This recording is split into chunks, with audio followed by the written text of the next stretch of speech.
encouraged. Can we get a cup of coffee in here, please?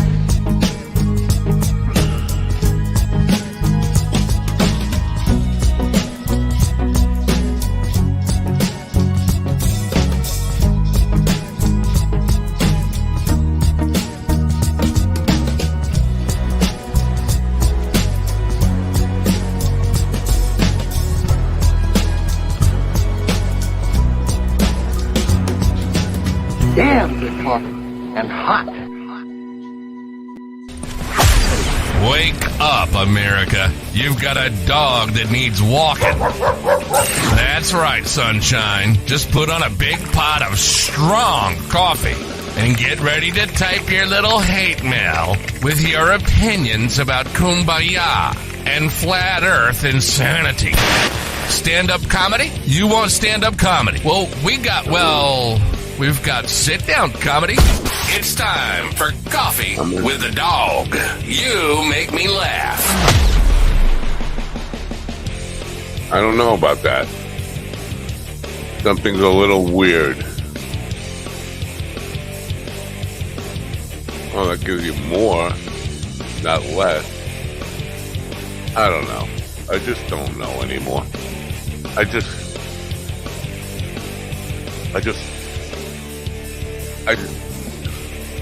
don't know.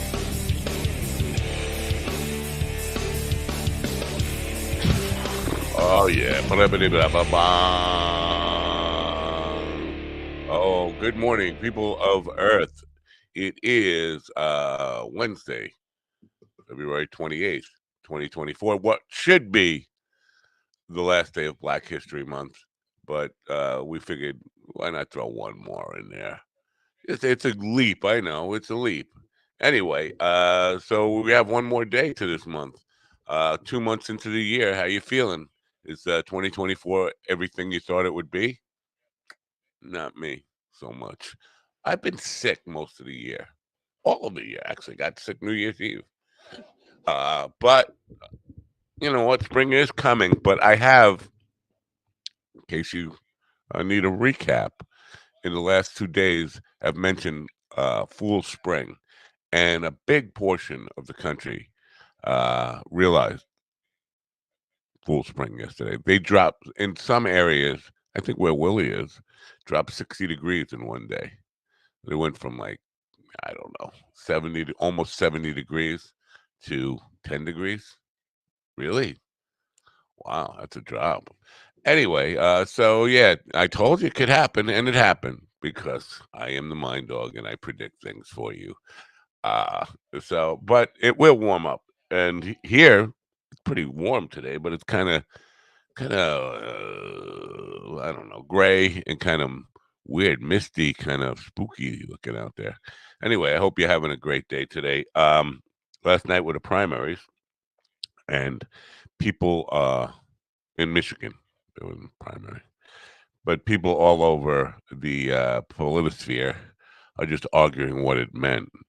It meant, and the results are Donald Trump won the Republican primary and Joe Biden won the Democratic primary. Are you surprised? Are you shocked? Are you freaking out? Are you don't know what to make of it? But no, they have to tell you what to make of it. What to make of it is this. Nothing. 761,000 people voted in the Democratic primary, and over 100,000 of them were not committed to Joe Biden. But he won by, I think he got 86% of the vote. On the Republican side, Trump was forecasting gigantic numbers. He got 68% of the vote. Nikki Haley got 29% of the vote. So basically, what you're seeing is the parties don't love their candidates. That's the bottom line. What does it mean in the end? They will vote for the party on election day. I'm sorry, I have never voted in a primary in my life. And that's, nobody really fucking cares. Do you care? I mean, there's nothing you can do about it. It's not like you can go there and say, I'm going to put in somebody I actually like, because you have no power. You have no power. They're going to choose who are the two idiots that you can vote for, and you have to pick the lesser of two evils. This has been the story for 64 years of my life. You don't really have a choice. It's kind of like magician's choice, like a forced choice. Pick a card, but I know what card you're gonna pick. Um, so that's what happened yesterday. If you care, you care. If you don't care, let's have coffee. Come on over. Um, Today, I want to talk about a list of songs, not movies. Yesterday, we were on movies. Didn't do so well. I was expecting more participation on the mob movies subject. We didn't get much of that yesterday. Today, I want to talk about songs again, about this time about underage girls. I have a list of 51 songs. I didn't even look at what number one is on this list. Hold on, let me see what number one is. Of course, same deal. If you guess the one, and I'm going to put it in the private chat so GD and Willie will know. Now, Willie's not going to be here for a while again. I don't know what he's doing. He's got some kind of side hustle he's doing in the morning or something. Good for him. He should be hustling in the morning. He should be hustling in the evening. He should be hustling in the afternoon. He should be hustling overnight. What's number one? Uh, wow, I don't even know this song, but okay. So I'm gonna put that. If you guess the number one song, you're gonna win a T-shirt from the merchandise of the Mind Dog TV catalog, as it were. I'm gonna put this in the private chat. Make sure I don't put it in the main chat because that would just blow everything. Anyway, we'll get around to that eventually. We have two comedians coming on today, scheduled to come on. One has already told me that he's excited, and he just sent me a email a little while ago. He's all ready to go. That's our 10:15 guest. The first guest is scheduled at 9:15. He's been in comedy since November.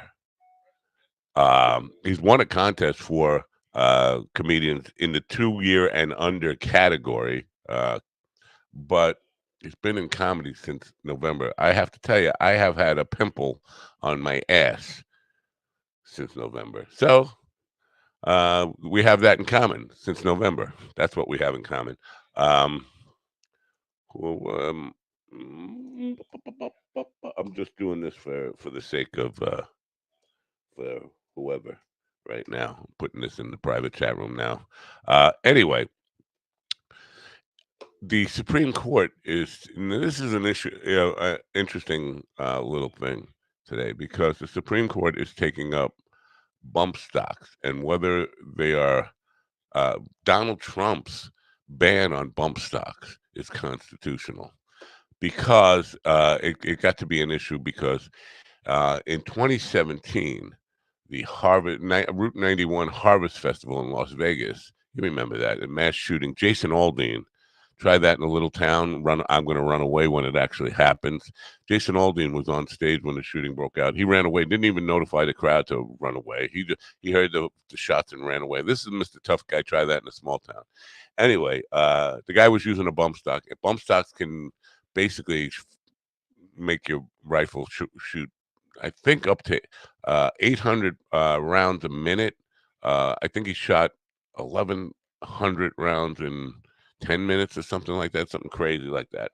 And Donald Trump at the time initiated a ban on bump stocks. Yeah, the Second Amendment, guys.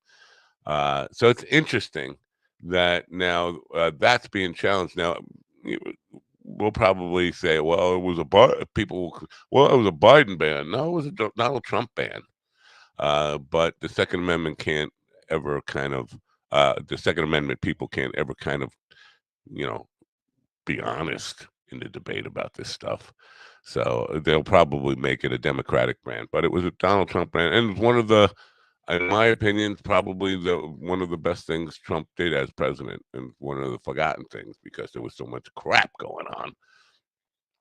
But the Supreme Court is taking that up, and I think they might side with the gun lobby, saying no, we need bump stocks, man. We need to be able to fire it. Listen, if their argument is they need these guns to go up against the United States military, which is part of their argument, we've heard it a million times, then that's the argument they're going to make, that they need And if you're on that side, you're going to agree with them.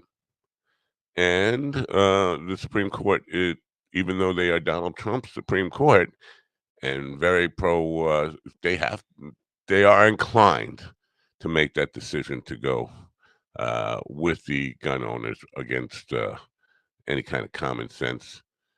So you have that, and then the conspiracy theories about the shooting itself will start to resurface on social media and all that kind of stuff.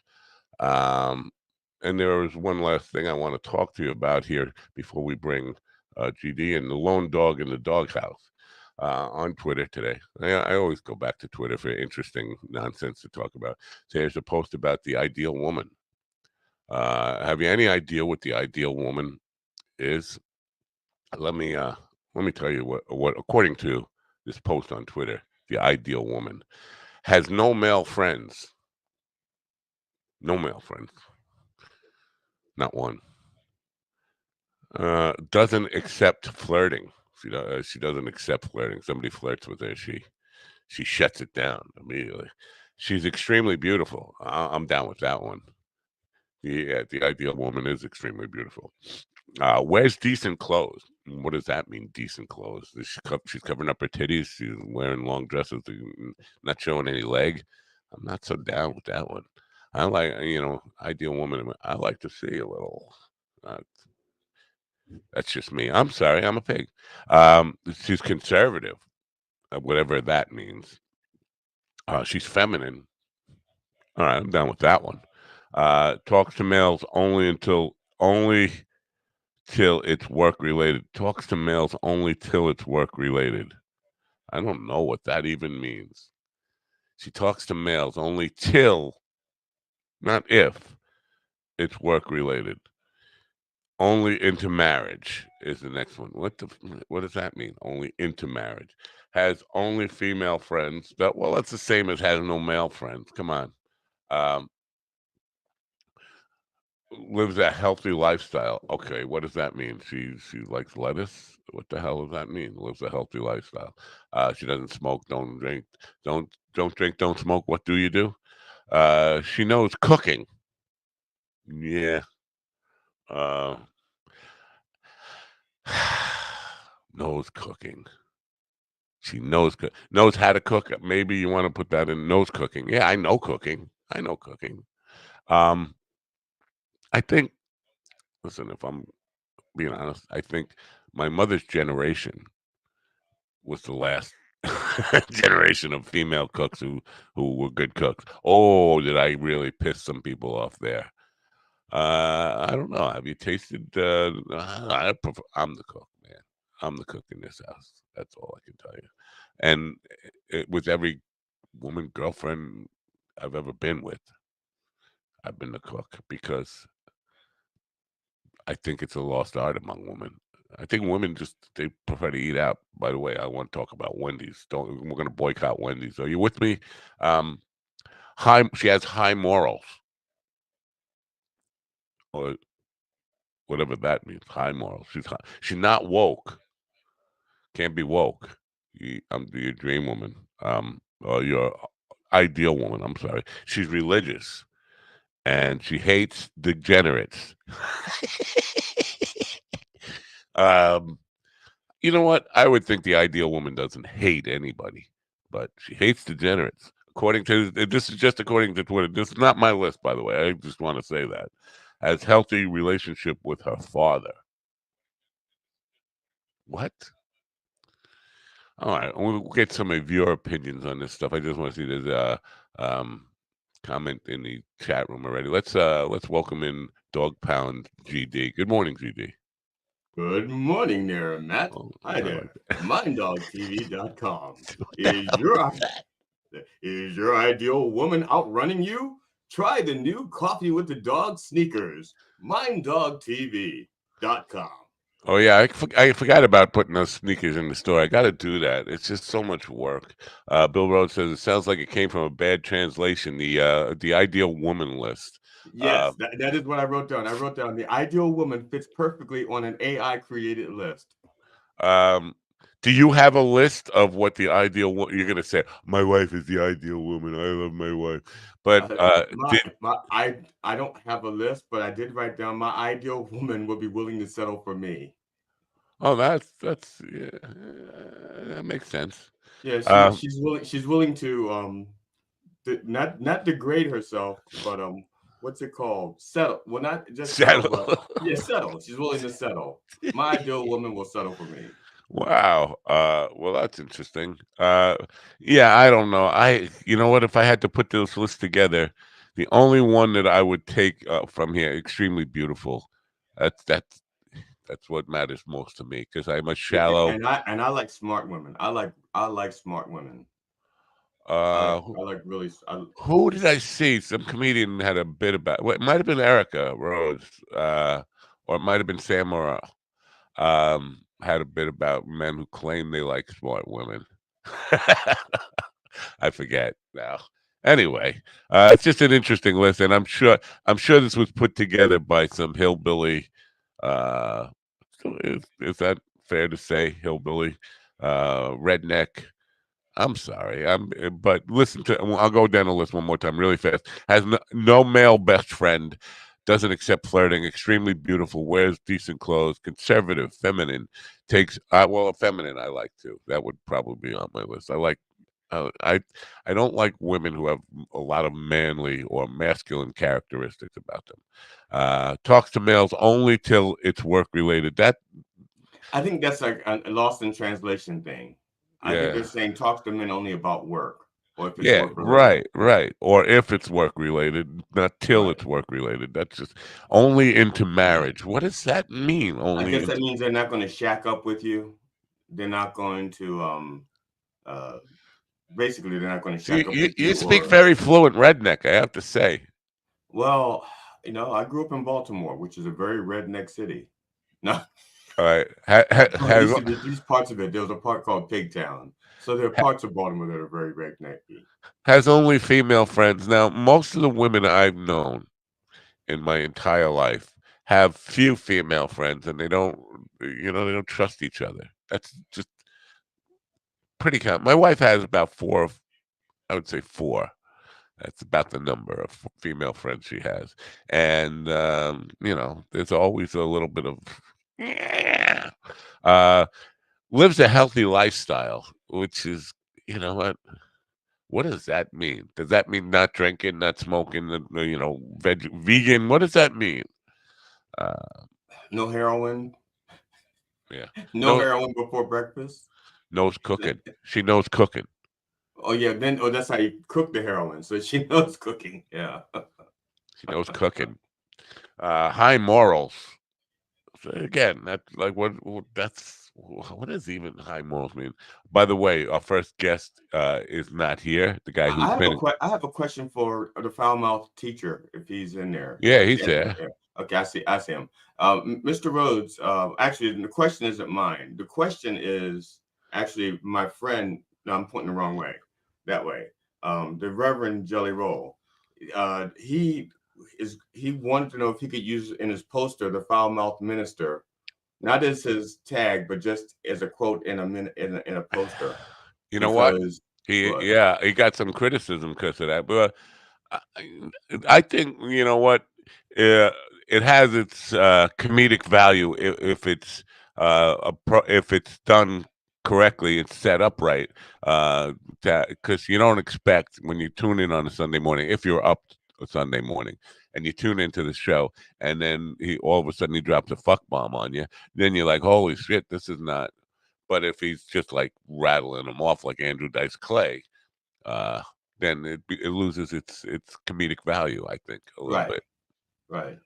But you Yeah, I'm get not. Yeah, I'm not saying that I want to be cursing all the time. I'm just saying, just as a, um, he's the minute the Reverend may wind up was more than likely going to be doing a live version of a show once a month at a local club, well, and that's that would get some more people. The deal. Now I see the reels he put out are doing okay. It's getting some views on them. well. Thank you. I have to thank the AI staff at Mind Dog TV. Yeah, but the problem is still Nobody's getting up at 9 o'clock in the morning unless if they are, they're going to a realtor. They're getting in the car with the family and driving to a realtor. Those are the only people up at 9 o'clock in the morning on Sunday. Yeah. I kind of picked the schedule more for my taste than for theirs because, like I said, Yeah, I used to do a show like that 2 years ago. Right, I think it was 2 years ago. I can't remember. Wow, time flies when you once you hit 30, right? I right, think it was 2 years ago, and it started at noon. And it was great for the people producing the show because they were West Coast people. It was their 9 o'clock, and it was great for them, but it fucked up my whole day, you right. know, because I couldn't do anything in the morning, and my afternoon was half shot by the time the show was over. It was like it was, starting at 12 and finishing around 2. Yeah, I get it, man. You know what? Timing is everything. But Sunday morning is definitely a tough one. For years I was getting up early and doing some volunteer work on Sunday mornings. But it got too much. I mean, Sunday I need, like this weekend, I have a late night gig. I'm probably not going to get home till 2:30 in the morning. Getting up at Sunday morning is just like a lot to ask. Um, a year ago today, Carl was in town, uh, and I went into Manhattan to hang with him. It's in my Facebook memories. We did because we went to a comedy show that night. But I stopped at his hotel and we did first. We walked around Manhattan, got pizza, went to like dispensaries and all that kind of stuff. But then we did a live stream from his hotel. He didn't even know I was setting it up. And then we did, basically an impromptu live stream. It's on my Facebook memories. I think I shared it this morning. But so it's just interesting that that was a year ago. We saw Joe List, Mark Norman, Janine Garofalo, Josh Johnson, and like five other comics in one night. It was really good show. Kat and Steve met with us in Manhattan. And it was just a really cool night, but that was exactly 1 year ago. And then when we were doing the live stream, Willie was in the chat room, Craig Johnson, so it's just a kind of a reminder of that. Um, do you eat Wendy's at all? No, I don't eat at Wendy's. Oh, good for you. Don't ever eat at Wendy's because they're a greedy. Uh, they're going to be charging more based on when you order the meal, what time of day it is. Price gouging people. Is Basically, it just going to taste any better? no. It's going to be the same shitty food. They're just going to charge more if it's at like 1 o'clock in the after lunchtime or between 1 and 4, something like that. Like and between I don't know after Now, dinner do hours. they mean like if you order breakfast in the afternoon? I can understand that, No, but all the there's entire menu gets more on off hours, and it just you know what? It's pretty freaking expensive anyway. Fast so food now used is to it be like cheap. market price then? Are they doing market price except for market price instead of being seasonal, it's hourly? Well, they are they are really price gouging because a lot of people. Let's face it, man. I mean, I'm gonna whatever I say, I'm gonna get fucking hate mail for. But a lot of poor people end up eating fast food a lot. Right. Because they don't go shop. They don't buy groceries and stock them up and cook and all that stuff. And they work jobs that don't give them a whole lot of time to go to cook and. So they end up Yeah. eating. So they're taking advantage of lower middle class and poor people, and just price gouging them. And so I'm telling everybody within the sound of my voice, all seven of you, um, boycott Wendy's. I'm not a big boycott guy, but So, uh, if they raise it's okay. If they raise their prices, I don't know. I'm just trying to pick a time. Let's say from 1 to 4. right, I don't know what Then they. people to get a cheaper price are going to be squeezed to come in before 1 and after 4, so that Yeah. nobody will be there eating at between 1 and 4. Well, and what If if they're you're like smart. waiting online and the clock is ticking and you just get there like 1 minute after the changeover or whatever, and oh man, I was here on time.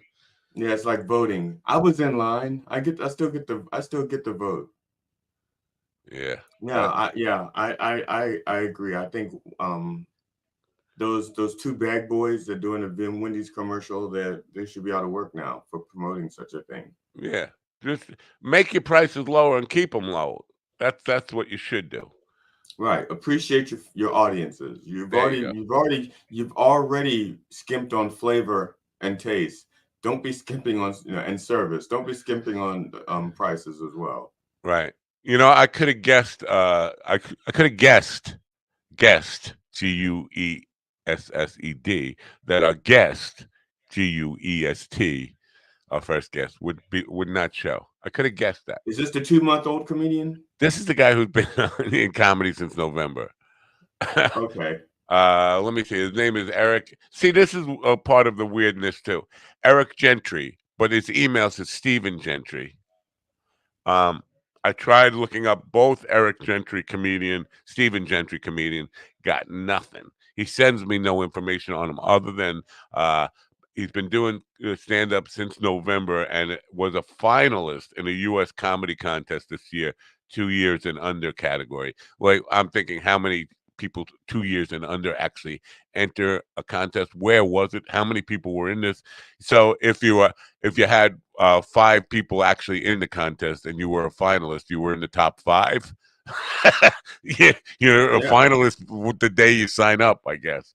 I don't know, but so there's nothing about him online, and been in about the same time I've had a pimple on my ass. So uh, So I was got. he's been doing comedy about as long as I've had 2 stray cats sitting on my back porch. You have a lot. I have 6. Like yesterday, I posted a little uh, feral feeding time, really quick snippet of 6 cats eating on my back porch. You have ferals. They're feralish. And What? years ago, it was at some point in their life they were caught, neutered, spayed, had their ears clipped, and released back into the wild. Yeah, my One of wife is the them, one who does that. yeah, one of the cats actually lets me pet them and will roll over on her belly, to show her belly to for me. But if I go to touch her belly, she's like, no, no, now you're getting familiar. The other cat will only come within 5 feet of me, Yeah, but they used to not come near me at all. you So you feed them, I feed them. I didn't start out feeding them. I was putting out scraps, and then it became feeding them. right? Do you buy a big bag of cat I food do now? now. Yeah, my wife does too. And I'm the one out there feeding them every day. I like them. They're not. You know what? I was never a cat person, but I relate to the feral cats. I get it, but I feel like I, they seem a little scammy. I think they're. I think they I think they're getting free lunch everywhere in the neighborhood. They're stopping by everybody's back door and like playing everybody because they never seem to get full. Like they'll eat all day. I could put the whole friggin' 20-pound bag out there, and they'll eat it all in one day, and then come back and say, We want more." Now So these two, um, I named them. I named them like 2 years ago. I named them when I first discovered them. The one I call Billie Eyelash is is uh she actually will eat some and save some for the other cat.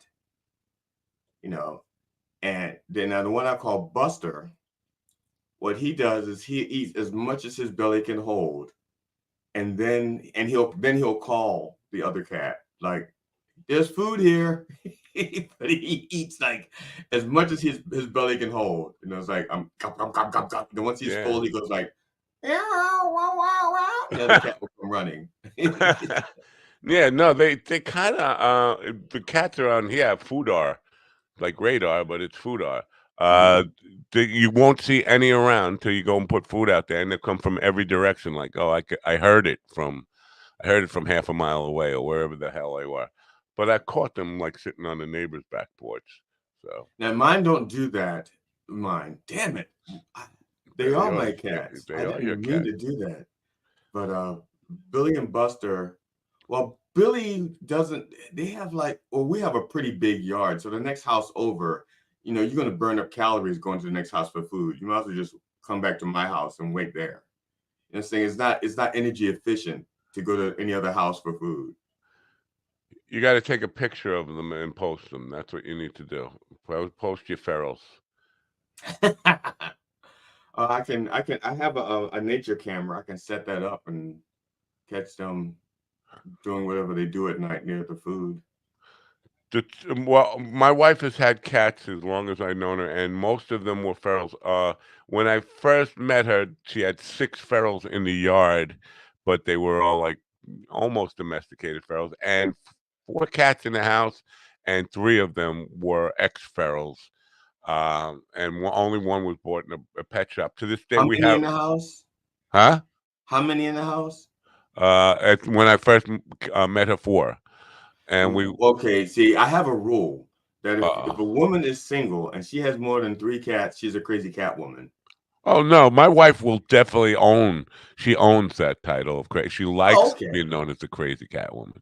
Okay, because Uh, that's my rule. If a woman is single and has 3 cats, she's a crazy cat woman. Not as crazy as the lady across the street who has a garage full of.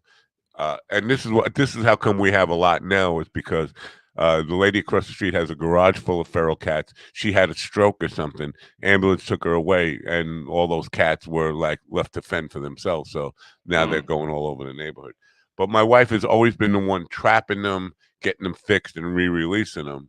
And then one of the cats that we had brought her kittens here. Like, Oh, here you go. man, This is the yeah, lady that feeds you. This is the crazy cat lady. Uh, but the two that we have in the house now were born in our outdoor hot tub. They were born underneath the outdoor hot tub, right, and they were ferals. We got them fixed. Because at the time we had 2 house cats. They both passed away since. But I was trying to give them away because I didn't want 4 cats again. And right. people were saying that, oh, once they're ferals, they can never be domesticated. Cats can Yeah, be domesticated. They can go from feral to domestic to back to feral and back to domestic. With great yeah, fluidity. they're very adaptable. Yeah. Yeah, Uh, and the thing is, they take the skills that they learn in the other environment with them. So if they were feral and they became house cats and they learned how to like use a litter box or a can opener, once they go back into the wild, they'll still know how to use a can opener, or a litter box. And then they teach it once to the other ferals, right? yes, and they teach, and then if they become domesticated again, they bring the skills that they learned outside, like how to catch rodents, snakes, birds, and how to, scam other cats. So they move this, they take their skills with them. It's so weird that our cats, the 2 house cats, never go outside. They just don't. And there was a period where birds were showing up in the house, like I don't know how they were getting them. How were they getting the birds into the house to kill them? uh, Little birds.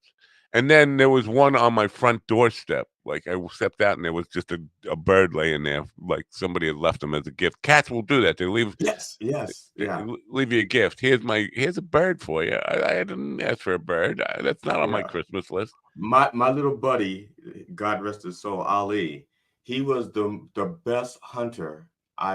He was just fantastic. He could get moles out of the ground. He could drive moles out of the ground to get them. Can he drive one off my lip? He probably could if he was still alive. He was very good. He was very good. He was just such and the thing is he wasn't afraid of anything. He should have been. There were some things he should have been afraid of. He just Right. wasn't. Because he thought, well, first of all, unfortunately, he learned I had his back when he was a very small kitten. He was about 6 months old, and he went after a buck. Wow. Yeah, like a 10-point, 8 or 10 point buck. I was still learning how to count points back then, so I don't know which. Um, 8 or 10. I don't know how to. I know it was at least 8, as many as 10. I don't know. I don't know which points to count on a buck. Right. So, The but what ones happened? that Yeah. stab you. The ones that stab you. But no, a very brave cat to go after a big buck, and no matter what. Well, and the thing is, he was 6 months old, and the buck was bent over drinking like this, and so the cat saw him and starts creeping like this, and then the cat made a sound. No, I'm sorry, I made the sound, not the cat, and the buck did this. The buck stands up, and then my cat looks at the buck like, "You're kind of big. You're bigger than I thought." And then the cat goes like, he didn't run away, but had more like a look like, "I'll be back in about 6 months for you." Wow. It's not like I'm giving up, but I need to bulk up a little. Bucks are very rare around here. We have lots of deer, of almost like $1 a year is all I see. I'm $1 Matt. I only see I only see about $1 on average $1 a year, and they're not the 10 point bucks. They're generally like 2 or 3 or 4 point bucks or whatever. They get 1 point a year. It's kind of weird. So there are 3 point bucks. I've never seen. There always seem to be even numbers to me. Right. Maybe the other one got caught off in a battle and it just, because I don't know Yeah, if the points grow back if they lose it in battle. I don't know if they're like fingernails. yeah. I don't know. Uh, Willie is. I don't know. What do you think he's up to? He's not telling what he's up to. His spray sample came in the mail. Not yet. The new sponsor. I didn't even answer them yet. I have to answer him. Thank you for reminding me of that. I have to answer him about that. What that? Jiangju, is that Yeah, it? yeah. What was it called? Jiang? Ejaculation delay. Oh, Yeah, Jiangsu was the company, but ejaculation delay spray or something like that. Uh, EDS, ejaculation delay spray. I just made that an acronym up. Whatever. well, it also sounds like ED is also erectile dysfunction. Right. So it Yeah. could be erectile dysfunction syndrome. Have you ever heard of stiff person syndrome? Isn't that what happens when you get the third or fourth hour with Viagra? Or is that a pathology term like rigor mortis? It's I never heard of it until yesterday. I always thought like it was like a white guy who couldn't dance, and that was me, like me, stiff. And I definitely had stiff. I still have stiff person syndrome. My wife a couple of days ago said Celine Dion died at 55. I was like, nah, I think that's bullshit. You see that on the internet. They will tell you Mel Gibson died, Bruce Willis died, and then you look it up and no, they're still alive. And so I looked it up, Celine Dion. She was still alive. But then a friend of mine who worked with Celine Dion had a picture of her on his Facebook page, and he said she was such a nice person and great heart and all this stuff. And he was. I'm thinking, did she really die? So I looked it up again. No, she's not dead, but she has been diagnosed with stiff person syndrome. Stiff. Yeah, is it stiff person syndrome? Stiff body I syndrome? thought that was only during her performances when she was singing. Right. That's what I'm like. I never heard of this stiff person syndrome. What the fuck? Stiff person? It's In that me case, Whitney on the Houston dance also floor. had it when she sang. Whitney Houston had it when she sang. She did the, you know, Yeah, I want to dance with somebody. yeah, but she wasn't dancing. Yeah, This is my big dance move. Uh, I'm dancing with myself. yeah. Well, that's a good segue into 51 songs about underage girls. Uh, you want? Well, obviously, number one is "I Like Little Girls" by Oingo Boingo. I don't even know if that's in the list. I could scroll down the list and see. It's like right in the title. "I Like Little Girls" by that's like the title Yeah, of the but you song. know, we have some pretty broken lists here, and there are probably so many that 51 doesn't cover it. So far, I don't see I like little girls in it. Yeah, but the song is "I Like Little Girls." Well, yeah, but you can go back even further than that. What was the guy's name? Maurice Chevalier.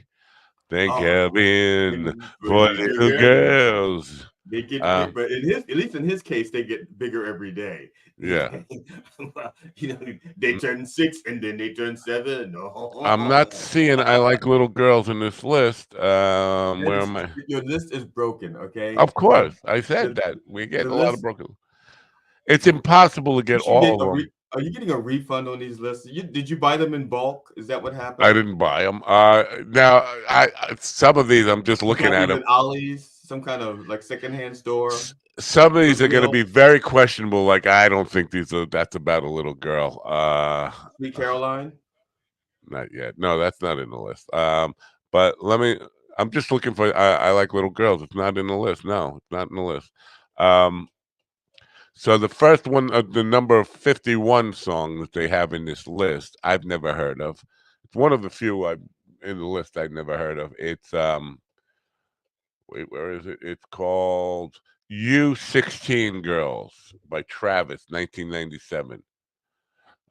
You 16 Girls is and a rock song recorded and featured Travis for their album titled uh that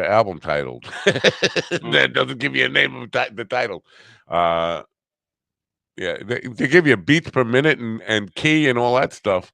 Uh it's set to the volume of -6 dB. Wow, they really go all out with the technical stuff here, but they don't So really. how when they say how young for example, Hey 19, he's 19 is not young, but Yeah, that's not compared to his underage. age, That's not underage. I think right, it's not underage. It's just young for him. right. Travis, you 16 Girls. The next one on the list is My Sharona, the Knack. I didn't know that was about a young girl, but Hey, my apparently, little pretty hey, one. my little bitty one, my itty bitty one, yeah, or something like that. So that But I thought they were like in the same grade. It's like he's just waiting his turn. He's like, yeah, he's doing all the other guys in school. Why not me? My Sharona is recorded and features the Knack on their album titled. It does. They keep it on their album titled, and it's blank after that.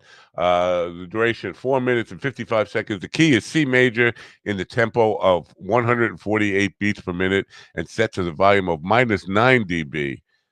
You know, these guys are going all out on the technical shit. Like anybody knows what half that shit means. If you're not a musician, or I don't think you know what half of that shit means. Somewhat catchy song, very catchy song, with a delightful mood. The energy is moderately intense. Around 4% of the song contains words that are almost sound spoken. My Sharona is unlikely to be acoustic. Who put this list together? It had to be a musician or something. So that was number 50. Number So, you 40, know, honestly, it sounds like an autistic kid's homework assignment. right? It does. He's getting to like all these definitely -9 decibels. Definitely, yep. 148 beats per second, 148 beats per minute, 148. Rain Man. It's Rain Man. Speaking of Rain Man, Willie's here. Good morning, What Willie. what in the pedophile fuck is going on this morning? What? Like, Where'd you find that shirt? what do you mean where'd I find this shirt? You found it. This shirt was given to me by a very dear friend, and it actually means a lot to me. Okay. You know that shirt looks like somebody. This that shirt looks like it was. That shirt looks like it was given to you by somebody who put you in the pedophile friend zone. You know? Right. Is it the hair? Is that why you're saying that? Because I combed my hair today? No, it's the shirt. It's the shirt. No, we've seen the hair before. No, the shirt looks like you. To me, the shirt looks like you're ready for science class. Okay, well, okay. My friend wore this to court when he was sentenced to federal prison. All right. So it's his lucky shirt. How many years did they give him? Oh gosh, they gave him a lot of years, but he got, he did some programming and stuff. He's out now. Matter of fact, huh? Did he get a break for wearing the shirt? Did they cut him a few years off the sentence for the shirt? Maybe not for wearing the shirt, but I'm gonna tell you something. I was very proud to be there that day and stand up for that dude. I spoke that day along with a number of other people spoke on his behalf. So you got him an extra 10 years. And the dude went and did his time, and he did his time in a good and rehabilitative, proper manner. And he came out and he's done well post-release. And he's actually going to be blowing up in 2024. Also, his song "Tailgate Crazy" is actually my friend Dennis. Real good post-release. He's another story of somebody who did time and is doing something with their life. Will doing good after their release is what people said about your sperm also. Yeah, no kidding. They do great after release. Listen, my fucking sperm come out like fucking soldiers. They got helmets on, they got flak jackets and shit. They're like commanders. They have a plan of attack. Yeah, there's commanders like this way, boys. Like for real. Well, thank you for tuning in this morning. It's been a great show. We'll see you tomorrow. Tomorrow's guest is Vander is back. Anyway. What did I do? What did no, we're going to a list, kind of a pedophile, not kind of a very pedophile list. I know that's why I started with the question. Listen, I put this shirt on special. I was wearing something different. but I was listening to the show before I came on, and I was like, hang on, you know what? I got a better shirt for this, I think. Let me, you know what? I wish I had some chamags that I could put on. I could really complete the look right now. We're only up to number 49 on their list, and this is a pretty easy one.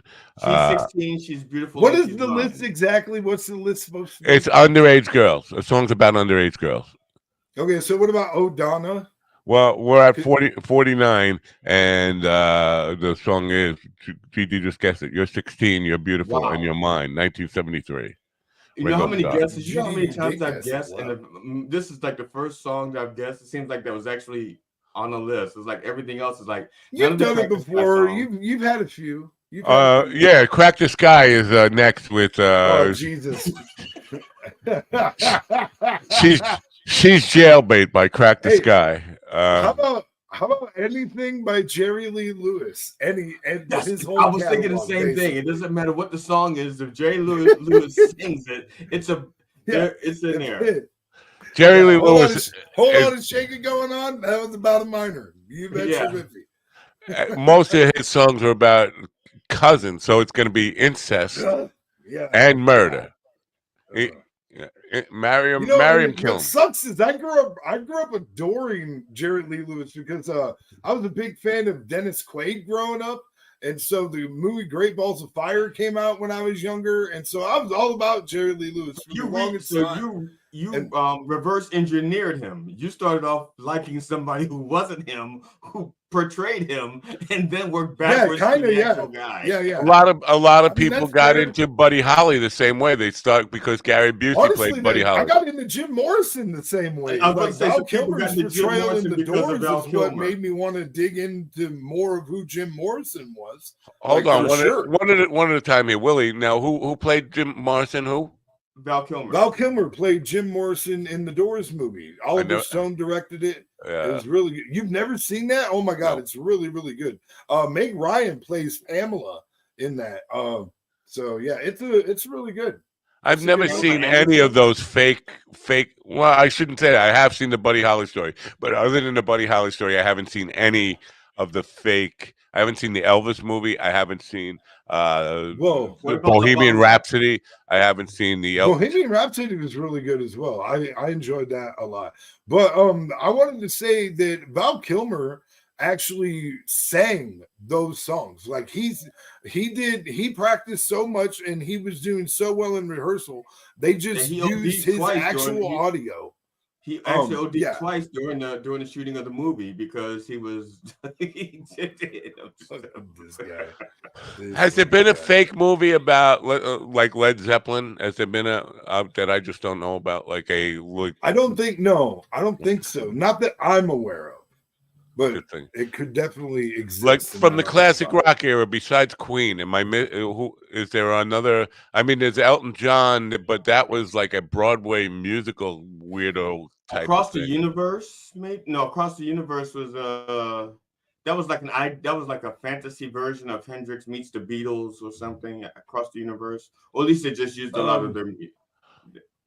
That's an interesting one, and there hasn't been a fictionalized a dramatic version of Hendrix. Bob movie. Dylan, where like 16 people played Bob Dylan. I think they're about to do a Hendrix film, though. I'm pretty sure there's a Jimi Hendrix movie in the works or coming out soon. I swear I just saw a trailer for it. We just saw a trailer for the new Popeye movie that they're doing. They're redoing Popeye. I can't believe that's happening. That was one of the things that made me fall in love with Robin Williams when I was younger, is the Popeye movie. He did a Popeye musical in the 80s. Yeah. And actually, I think it might have been like 79 or something. I tried watching that. I think I lasted 4 minutes or something, somewhere around. Really? Yeah. A Bob Marley movie's coming out. They did. Who's playing him? Who's playing Bob Marley? Yeah. Not me. I auditioned, not me. I'm too old. They wouldn't let me play old Bob Marley because he never got old. Yeah, that Bob Dylan movie that you mentioned, No Direction Home. I don't think that was really like a biopic type of thing. That was kind of like an art piece where people were just making shit totally up. Like that was one of those things I tried watching too, and I was like, I feel like I took acid or something. This is not I real. based my PhD thesis on that movie. Well, that's what happens when you go to Trump University. It was called the real deal Dylan.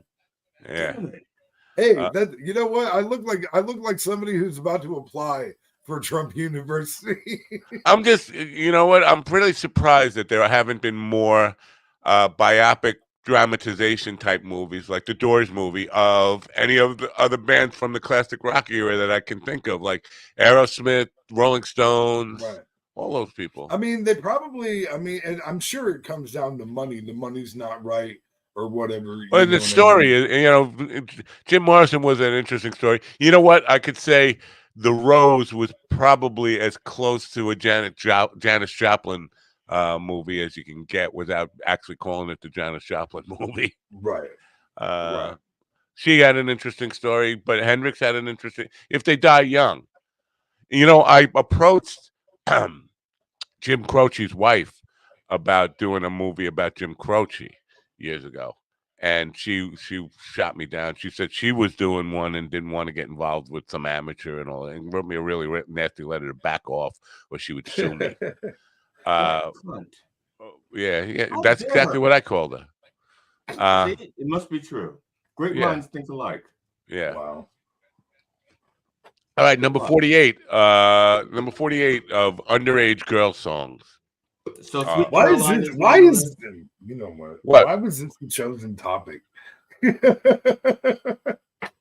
to get us to understand how grotesque music has been for decades. Because there's a lot of them. Yeah, that's what I was thinking it's about. super bad.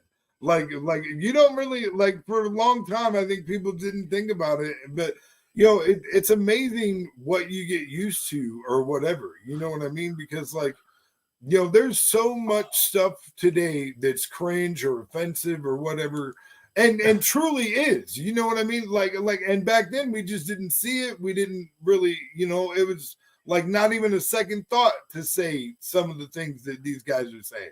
There are so many of these pedophile underage girl songs that don't stand so close to me. 51, yeah, that would not. That's what I was just going to say. 51 songs doesn't even scratch the surface of how many there are. So at 48, they have a winger, 17. She's only 17. Remember that one? Okay. What about Don't Stand So Close to Me? That's not on the list. How could that not be on the list? Because there are so many of them. What about Little Sister? What's the criteria of being in the top 51 if the top songs that say like the criteria is the ones that this guy could remember when he was putting together a list. That's the criteria. It sounds to me like he based them on. I hope this isn't the same guy who put together the ideal woman description, because that guy is insecure. Let me tell you. Oh my God. Yeah, you heard that, huh? Yeah, bizarre, man. That's like a 1950s Reader's Digest. Yeah, I was like, dude, this guy is so fucking insecure. Like whoever made this ideal woman thing that you were talking about earlier, like, holy cow, conservative, like, it's gonna be okay. You know what I mean? Right. Like, you know, that ideal woman thing. I bet you that list was actually done by like Lindsey Graham or somebody like Lindsey Graham. Oh, and I did want to say my wife is an excellent cook, by the way. But we both are. I will say she does most of the cooking, pretty much all of the cooking. She has to really get on my case in order for me to cook. But when I do cook, I cook her something fucking phenomenal. You know what I mean? Like I make it worth it. My guess now is that list was done by Lindsey Graham and is based on the kind of woman he wants to be. I'm every woman. Next is let's get back to your pedophile. I forget what number we're at, but the next song is a Kiss song, 1977 Kiss song. Got any guesses on this one? Beth? You Shook Me All Night. Is that Kiss? No, that's AC/DC. Not bad. Christine 16. Jesus. I don't know it. About that. Yeah, I've never been much of a Kiss fan. I've never really gotten into much. Me neither. She's got me dizzy. She seems tough to the end. She sees me through to the end. I'm sorry, Jesus. She's got me. Ending song. She's got me in her hands, and there's no use in pretending. Christine, 16. She drives me crazy. I want to give her all I've got. She's got every day and night. There's no doubt about it. Christine, Now, 16. how many Christine, beats per 16. minute is that Bro. song? Bro, How many beats per minute? How many beats what the per fuck minute? does that matter? I could tell you. It's 126 beats per minute. It's in the key of G sharp major or A flat major, and it's That's okay. set to the volume of GD. mastered at -7 dB, if that matters to you. -7. No, that G- engineer does not know what the fuck he's doing. Well, the rule- GD's just trying to get.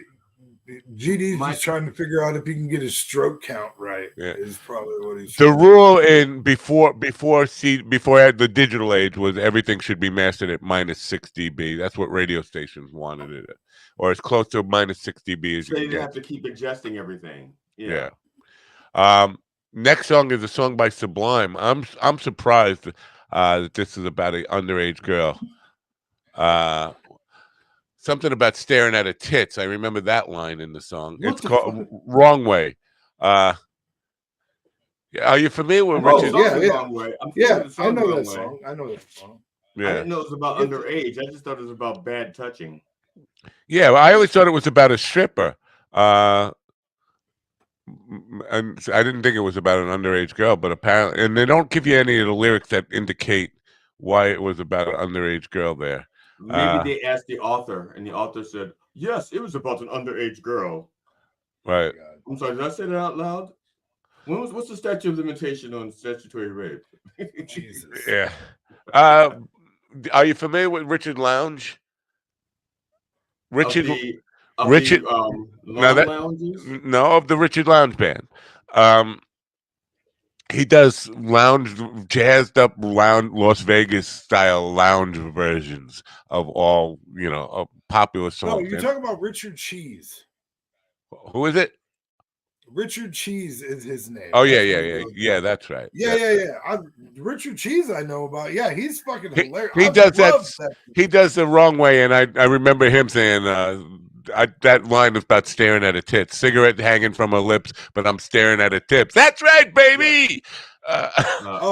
You know what? If I ever have my own comedy club, I'm probably gonna only play Richard Cheese before the show. Like before the show tracks is all gonna be Richard Cheese. Like, the first line to the Wrong Way, and he's 12 years old, and 2 more she'll be a wow. I did not know that. Well, thank you, Blacktooth Podcast. I did not know that. I don't know the lyrics to half these songs. I just hear them, and I don't bother listening to the words. The next one on the list by Urge Right. Over. Now that I play it back in my head, it's like, fuck, that's right. Yeah. I don't usually listen to that song. I'm not. Yeah, I don't listen to, especially pop songs if they got like a really poppy melody. The only time I really listen to lyrics is if I sit down and it's just like a singer-songwriter guy, folky type shit. That's when I'm really, right. engaged in the lyrics. Next one is an Urge Overkill song from 1992. It was featured in some stupid movie, right? But it's Girl, You'll Be a Woman Soon. You remember that one?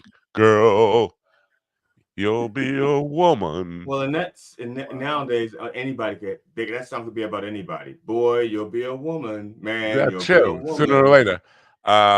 Woman, That's you'll a be a great woman. point, GD. That's the only person. That's the only one that won't fit. It's like, woman, you'll be a woman. But other Right. than that, Yeah, grandma. No, there's some. No. Grandma, you'll I be have a woman literally soon. seen a born female talk about being a transition person, but also identifying as female still.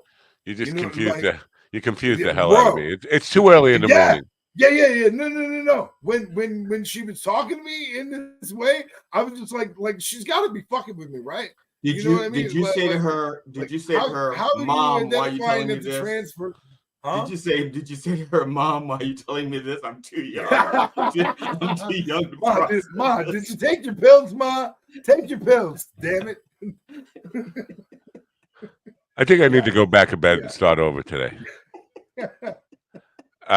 Next on the list is a Rolling Stone song from 1968, but it's from the 50th anniversary edition album, I guess. Stray Cat Blues. Now, how is that about woman, underage girl? I don't know. See, it's not giving you any of the lyrics here to kind of relate to why this is about an underage girl. Next is the Arrows, 2006. I Love Rock and Roll. What? Not the Joan Jett Oh, version, I okay. guess. And it doesn't tell. I don't know that song. Do you know that song? Mm-mm. But actually, I Love The Rock and Arrows. Roll. That would be under. Yeah, no, even the Joan Jett version. That I was because love he rock and was only roll. 17. Oh, Yeah. yeah. The boy standing by the record machine was only 17. That should be on there. I Love Rock and Roll by Joan Jett should be on there for sure. Maybe this is the same song. It's just a cover. And this guy, whoever put this list together, this Rain Man kid, just knows that version. Never heard the Joan Jett version. That's possible. Perhaps. Probably had the wrong beats per minute. Yeah. Yeah. 1978 Dragon. Are You Old Enough? Don't know that one. 10 years in the Goaler's Eye, and I'm thinking about my baby, looking for life go by, looking at my life go by, falling down the streets in Rome, and I'm laughing at the poor man talking to the blind man. See the lady in the streetcar lights, color of a La Toulouse television. There's nothing says underage in that. Did, Uh, did, did we do And I Saw Her Standing There? we didn't do that yet. Now I don't think that's even on the stupid list. It should be, obviously. Uh, an ABBA song from 1979. You guys ABBA fans? Oh, that's that's my jam.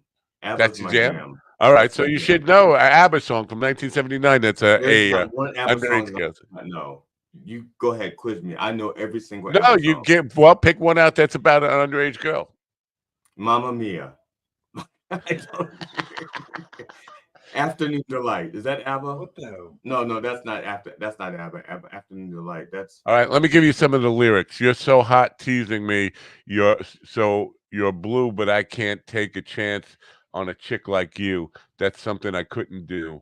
There's that look in your eyes. I can read your face that your feelings are driving you wild, but girl, you're only a child. Mamma Mia 2. Does Your Mother Know by ABBA, 1979. Now, Cheech and Chong, not Cheech and Chong, Tommy Chong, he wrote a song called "Does Your Mother Know About Me?" Does your mama know about me? Yeah, with the original band that he was with that we can't Yeah, say the 40 name Kids of. in the Chink. Yeah. Yes. We're not supposed to say the C word on here. Oh, that's Uh, right. That's right. our guest is with us now. I'm gonna play a commercial and get to him. But there's one before I do that, a Bruce Springsteen song from 1984 that I still don't, because the video doesn't seem like it's about an underage girl. It seems like it's about a married woman, kind of a hot married woman. Uh, a Bruce Springsteen song from 1984. Can you guess? No. Born in the No, I'm not USA. very familiar with the boss. I'm sorry. Oh, But well, born in the USA. so let me just no, that's not it. Willie, when you come to this area, don't go to Jersey and say that ever.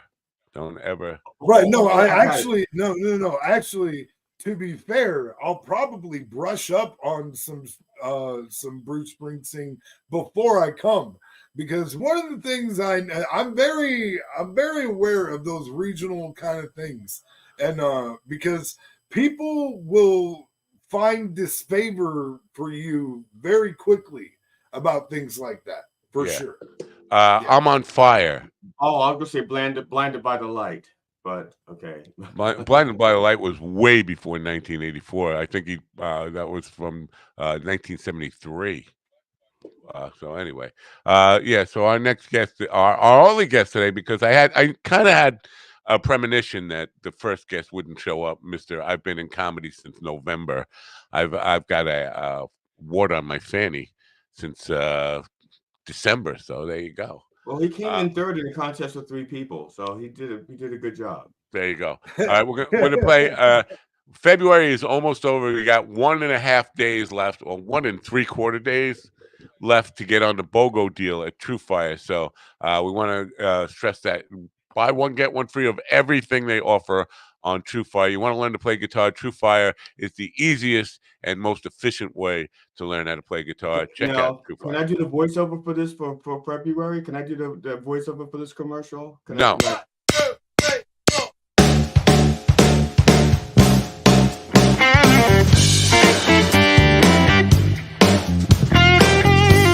Over 2 million guitar players worldwide learn, practice, and play with TrueFire. Our learning tools and massive library of video lessons will ignite your technical skills, harmonic knowledge, rhythm playing, and soloing chops.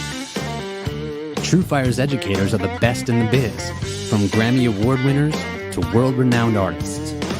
You'll have access to an unparalleled faculty of over 300 top-notch blues, rock, jazz, country, fingerstyle, and acoustic guitar educators. Using our desktop and mobile apps, you'll work with TrueFire's multi-angle video lessons on any device, anytime, anywhere. Integrated learning tools such as video synced tab and notation, slow-mo, looping, practice jam tracks, and many more handy controls accelerate your learning experience. TrueFire style-specific learning paths guide you every step of the way. Use our assessment tools to find your starting point, then follow our lesson recommendations and track your progress as you work through your personalized TrueFire study plan. Progress faster with private one-on-one instruction, group lessons, multi-track video jams, live streams, song lessons, student forums, TrueFire's Riff magazine, premium jam tracks, and much, much more. With thousands of 5-star ratings and reviews from amateur and pro players alike, you'll find yourself in good company with the world's most comprehensive guitar learning platform. Grab your guitar and ignite your musicality. Sign up free for an all-access trial today.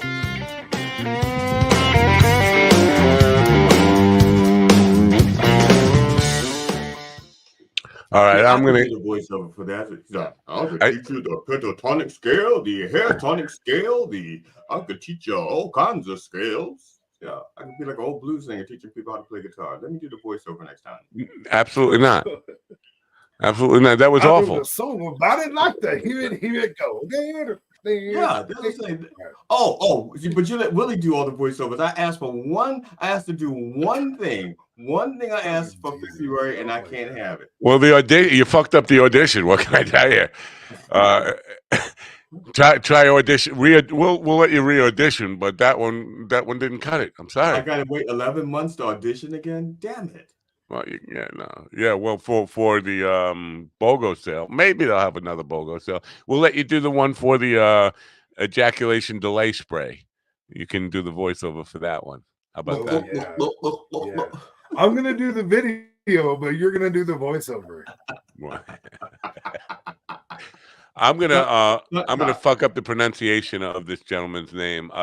Joe. It's Joe. J-O-E. Yes, Joe. No, I got how the hard is Joe? How hard is that, Joe? I don't know how hard Joe is. I haven't reached down there to find out how hard he is. Joe, how hard are you? Let's get it. Let's find out. It's a Skroka? I don't know. I'm sorry for mispronouncing your name. Anyway, Joe. Good morning. Good morning. How do you pronounce your name, sir? Skaraka. Skaraka. And every host that introduces me on stage gets it wrong, so I just tell people, just call me Joey the Wop. It's easier to say, and it's less Joey offensive. the Wop. Now, are you from Jersey? Are you from Jersey, Joe?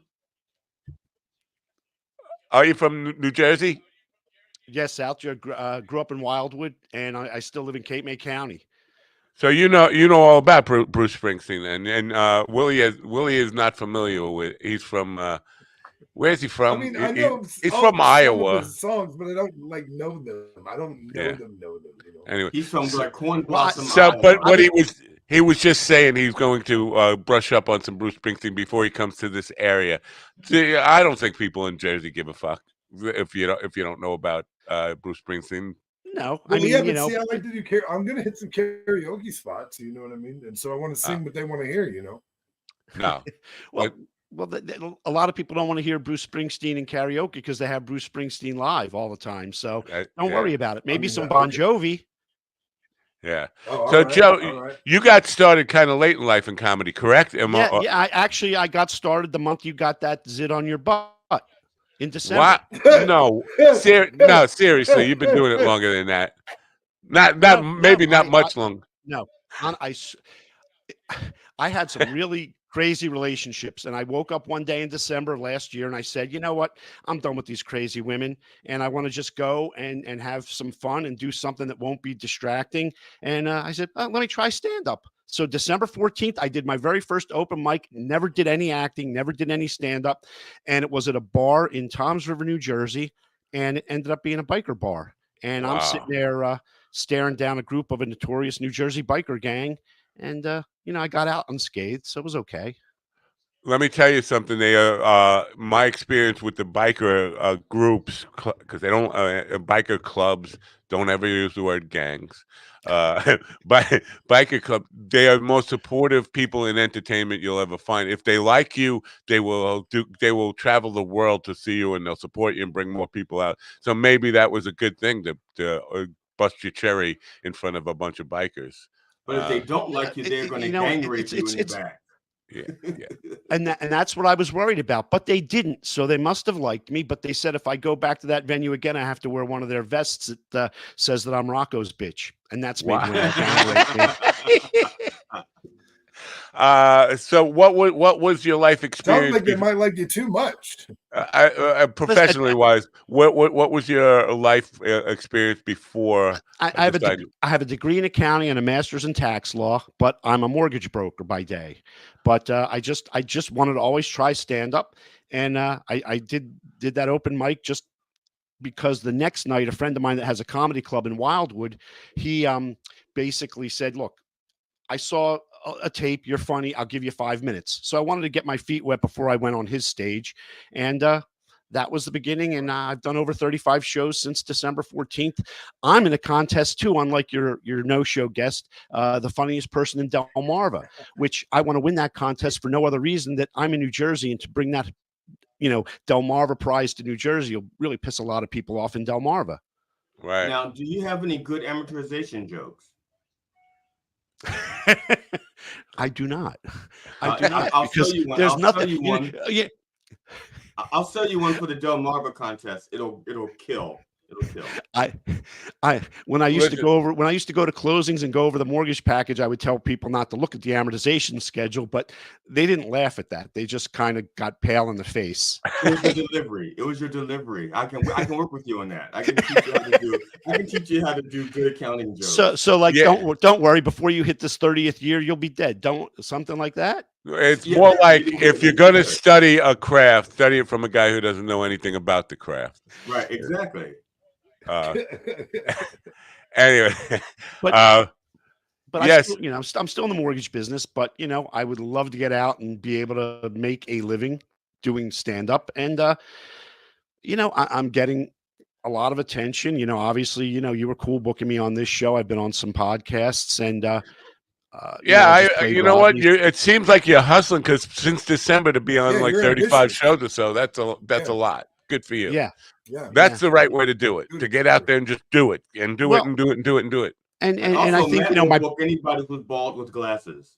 all right. Well, that's good to know, because then I'm hopefully going to be welcome back just because of that fact. Not that I'm funny, but just because I'm bald with glasses. Funny has I nothing can to do can with sell it. you a mustache if growing you're. a mustache though. Yeah, don't do that. Listen, No.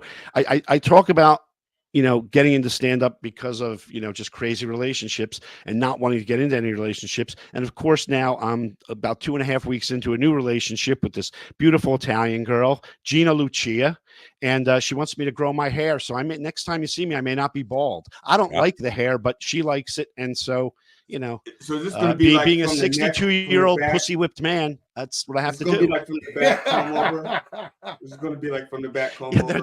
there's nothing left up top. Yeah, there's nothing left up top. So it's Can going to be Jean- visible from the back. Have you eaten Gina's cooking yet? Has she cooked for you? She has not, but she's saying she's going to make me some Sunday sauce, and we're going to have some ravioli. So hopefully that'll be soon. And Well, Don't Don't He get calls it serious sauce. with her. She calls all it right. sauce. That's a good thing. Well, Yeah. we call it gravy, but I didn't Really? want to No. insult you guys because Really? I know up there we're the only ones that call it gravy down here, and I want to be with this national audience. I don't want to insult anybody, and so I call it sauce. Yeah. Well, whatever you do, don't get serious with her until you hear her laugh out loud in public.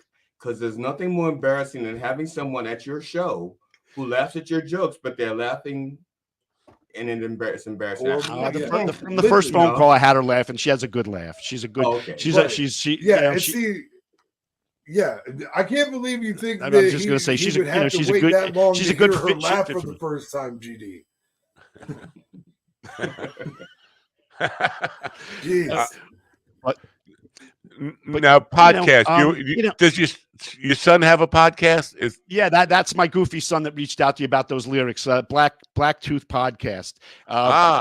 He and his friend Makes Jake sense. do a podcast once a week. They get stoned on air and just talk about crazy stuff. And once in a while they'll have me on, and then their Now, ratings shoot through the roof. Now, why Blacktooth? Did they have like a bad dental plan? What happened?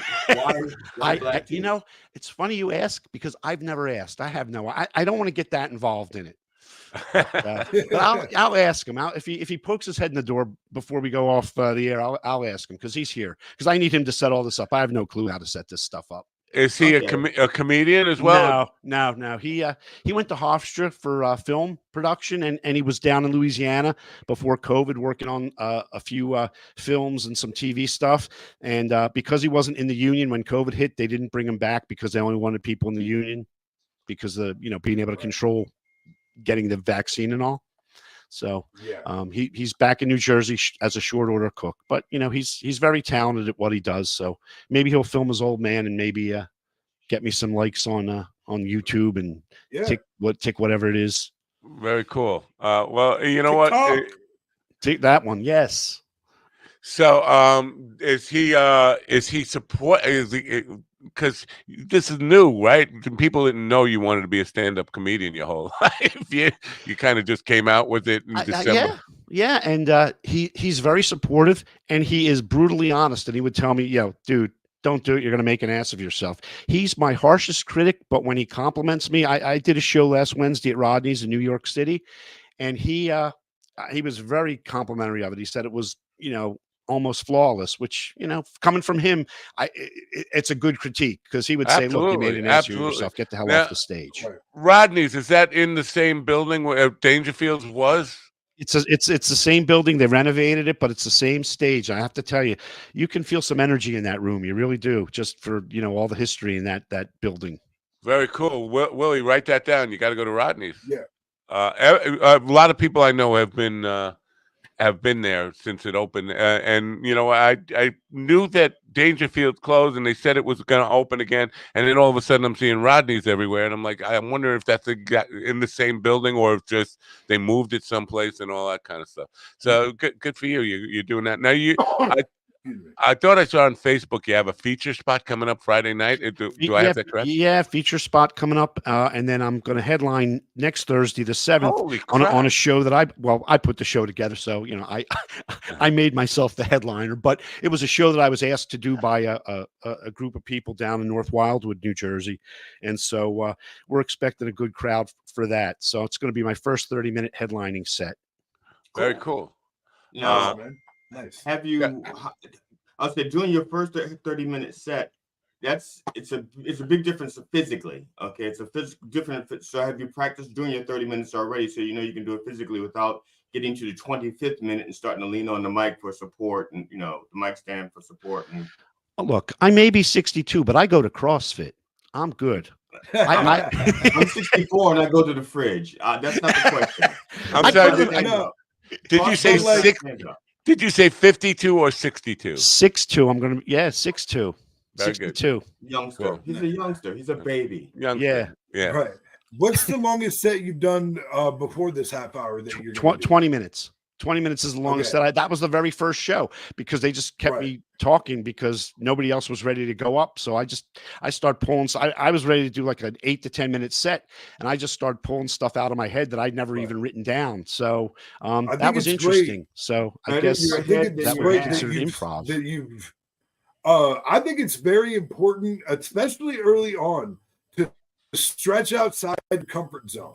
Because I think that, especially in smaller markets, what I see happen a lot is people get focused on the same 3 or 5 minute set. And I mean, I'll see people work on those same 3 to 5 minutes over and over and over again.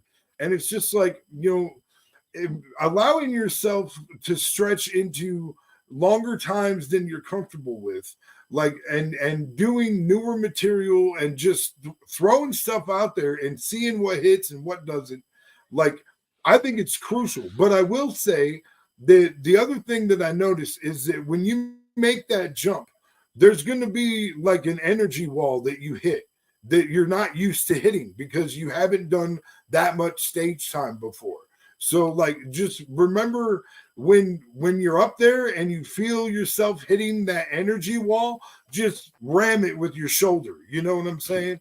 Just be like, you know what, fuck you. Yeah. We're fucking doing this. You know what I mean? Not a real wall, Joe. It's not. That's all you got to do. That's all you got to do. Yeah. Because sometimes it'll take wind out of your sails, but if you just lean into it and let me just say this. You said, especially in a small market, New Jersey doesn't really have a small market. It's got a lot of small cities, but I think every one of them is bigger than Sioux Falls. Right. No, Well, I'm sure. In all honesty, down where I'm at, Cape May County really doesn't have a comedy scene other than what Jeff Levine at Old Movies by the Sea. That was a place I did my second show. And he's really trying to bring comedy to Cape May County. So we're all trying to chip in and just create shows and create a market where there hasn't been a market in years. There was a Club Casbah, but he closed maybe 7-8 years ago, but he had a lot of great, Jim Florentine, Dom Herrera, Jim Norton. I mean, he put people on before they were known, and they would always come back and play during the summer. So it was pretty cool to see those kind of acts in such a small venue. Right. And, Are you are you getting in with, because being older now, the new guy on the scene is generally going to be a kid. When when you talk about the cliques in the green rooms and clubs and stuff like that, the new guy is generally not going to be older than 35 or so. And then are you blending in with the cliques, because it's important in network? Absolutely, especially the kids from like Ocean County, Toms River, Asbury Park. Great kids. In fact, 3 of them are going to be on the show on the 7th. But there's some older guys that like there's No Filter Paul, Dave Hodge, those guys, they're not as old as me, but they're older. So, I'm getting in with everybody. I did a show in Vineland last night. It was an open mic. A great guy, Jimmy Graham, put it on.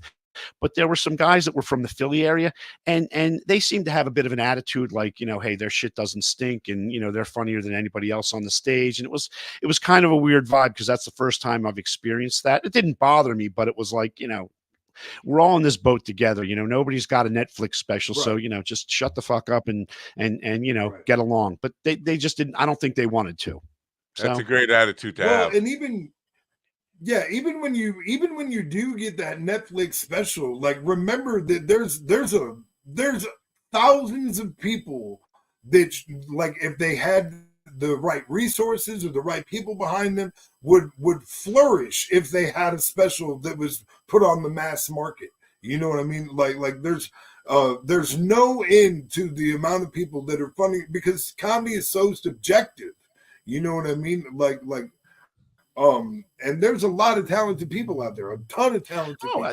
Listen, the guys that I have on the show with me on the 7th, and Nick Sanchez, Mike Marr, and VJ Preziosi, 3 young guys, all great up and coming New Jersey comics. And everybody that I tell who I put on the bill, they said, you probably picked the 3 best guys you could have. So, over my years of just being a fan of comedy, I think I have a pretty good eye and ear for who I want to, put on the show. And I laugh. I love it. I don't go into these open mics with an attitude like, oh, I'm going to be, if people are funny, I'm going to, but if they're not, I'm not going to not clap and laugh a little bit. But, there are some people that just go up there and they bomb. Right. And, it's a shame. You feel I bad. would laugh harder if they're bombing. Not laughing at them, but just be laughing with them because I know the experience, because I've had the experience. And you know what? Sometimes it's great to understand that even good people bomb. Even people who are great and have really experienced at it will bomb eventually. Yeah. And it's just fun to kind of commemorate. Commemorate. Well, I don't even know the word. Well, the audience, every audience is different. Every audience is different. So you don't know where your stuff is going to hit. But one thing that I learned really quick is to be able to change my set on the fly. If I don't think some things are going to go with this audience, I'll just go in and I'll just pull something else out. I mean, I always write my set list down before I go on, but it's subject to change depending on the audience, their reaction, how they are. And I don't know. That's just an intuitive thing that I have. It's not anything that I learned. It's just, you could read an audience. It's easy to read an audience. If they're not laughing, then you better change it up. Or, and hear me out, instead of doing that, keep the set, change the audience. Get a new audience that will laugh at your stuff. Just say, you guys go, bring in the second audience. Let's see how this plays. No, the stunt audience. Now, we can't do that, but if we could, that would be the best result. Definitely. See, that's the problem with Jersey. Y'all don't have a spare audience in the back. In Maryland, we keep like 3, 4, 5 audiences on call, just like that. So every show for every comedian is a hit at some point. Yeah, if you want to smack him, you're if we could do that, that would be nice. Just say, you know what, you people are boring. Get the fuck out. Let me get some people that know what's funny.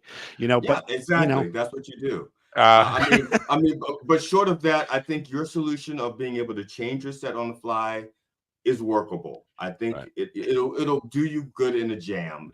But I'm just saying, the other option is better. In your regular business life, your mortgage company life, do you mention to people who come in, you're meeting people, do you mention that you're doing this? And absolutely. Absolutely. I don't, people say, oh, tell me something that's funny. I said, really, I can't. The person on stage isn't the guy you're talking to on the phone. It's when I'm, up on the stage with a mic and lights, that's showtime.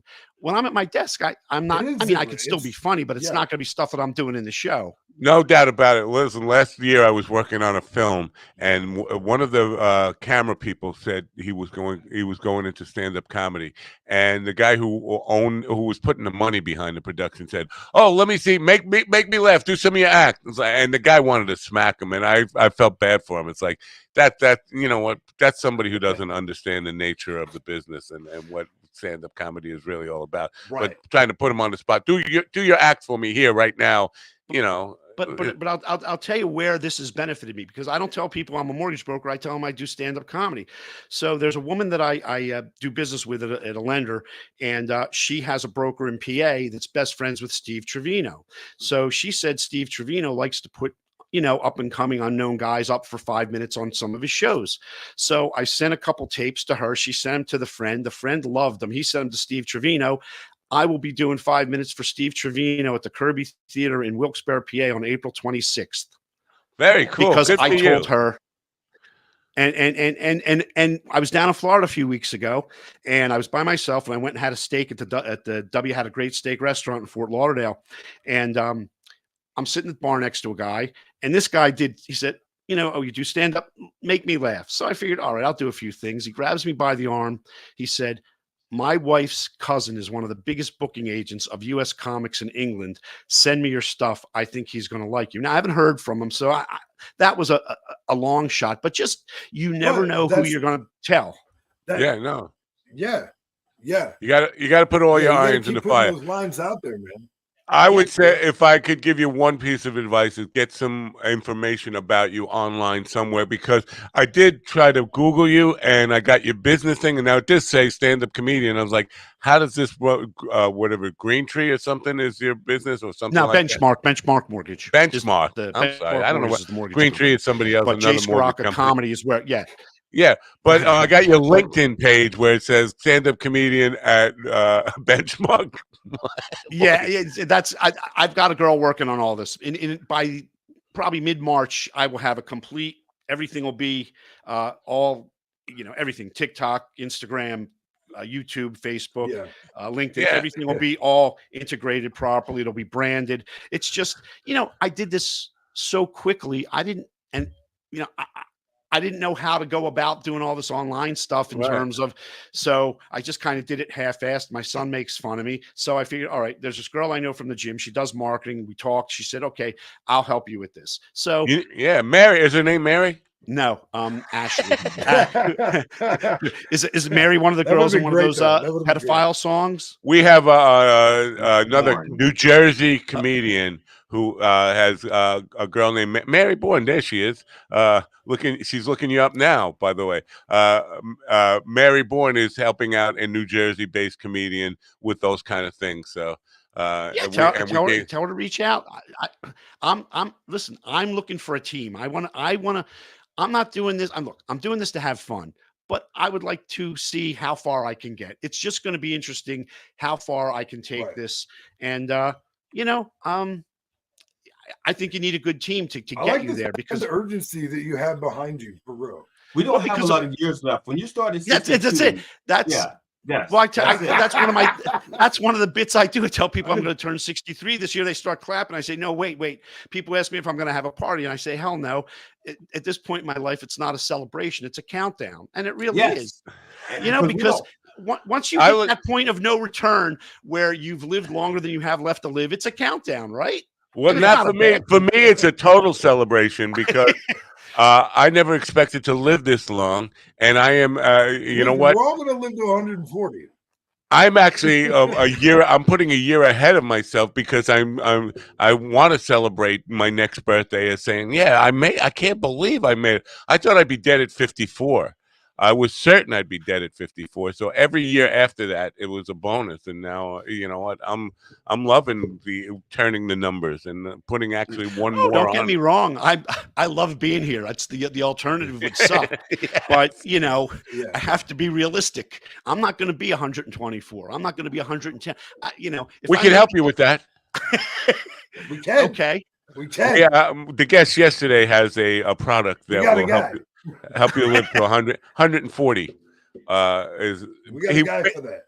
Basically, he was saying 120 is what we can expect from if we use the product. But it's been known to increase lifespans by 90%, which basically comes out to about 140 if you do the math anyway. So we could do that for you. So all right. I mean, then I'm still not going to take that out of my act, though. I'm still going to call it a countdown, even if I do end up living to 140. No, I get it. I'm not asking you to change your comedy. Believe me. Now, see, Joe, because one of the things is I started doing comedy late as well, and if you think traditionally, it takes maybe 15 to 20 years to get to a point where you could be quote great. We're not going to make it because before we get to that time where we have done enough time to be seasoned, we will have forgotten the seasons. You know what I'm saying? Exactly. Yeah. And we won't be on stage. We'll be on stage drooling in our pants, changing out, shitting in our diapers.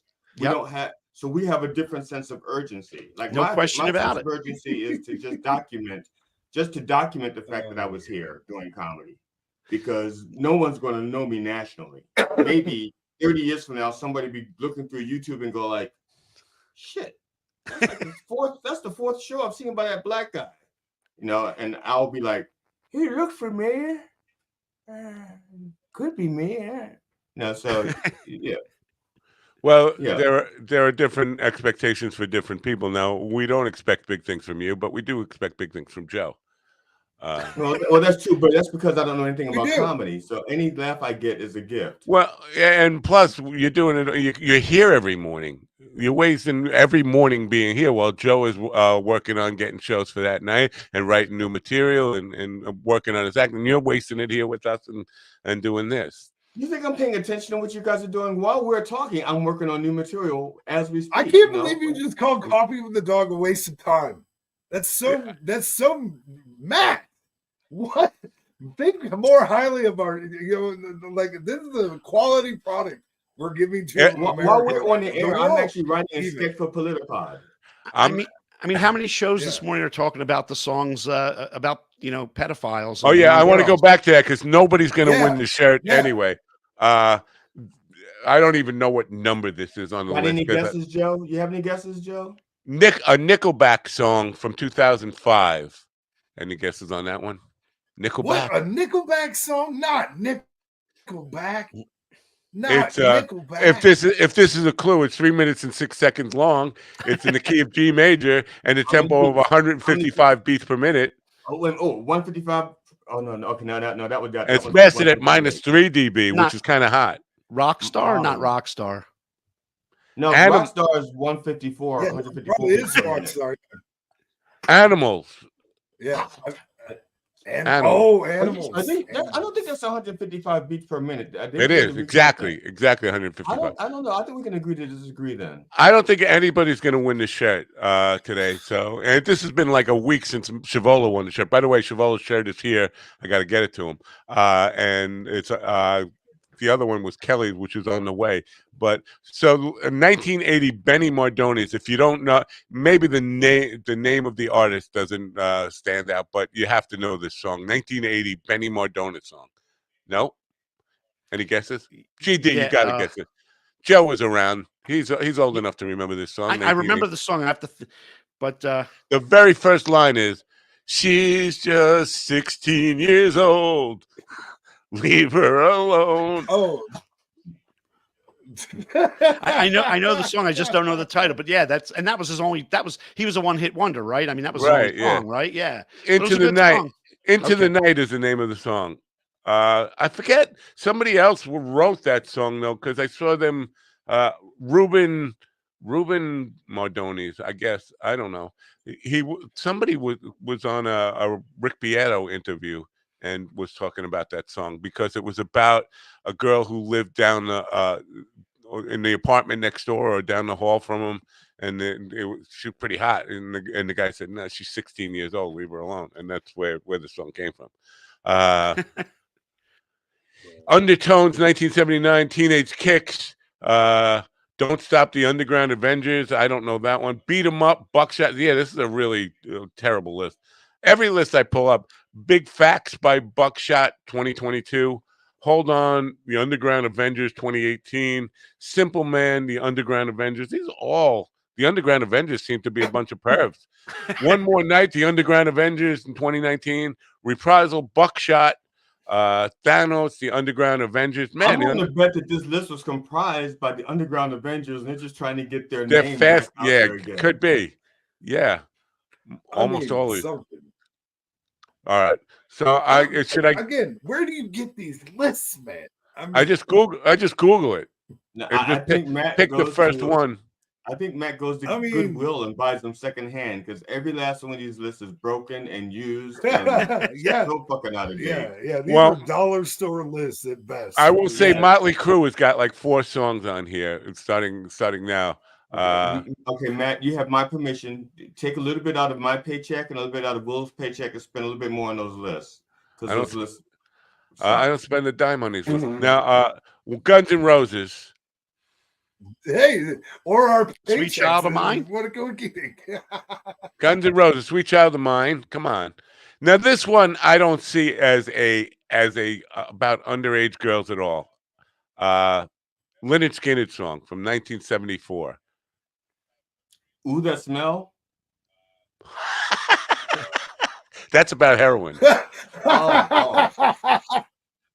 And that was like right towards the end, 77. Yeah, Sweet Home Alabama. I thought that was about racism.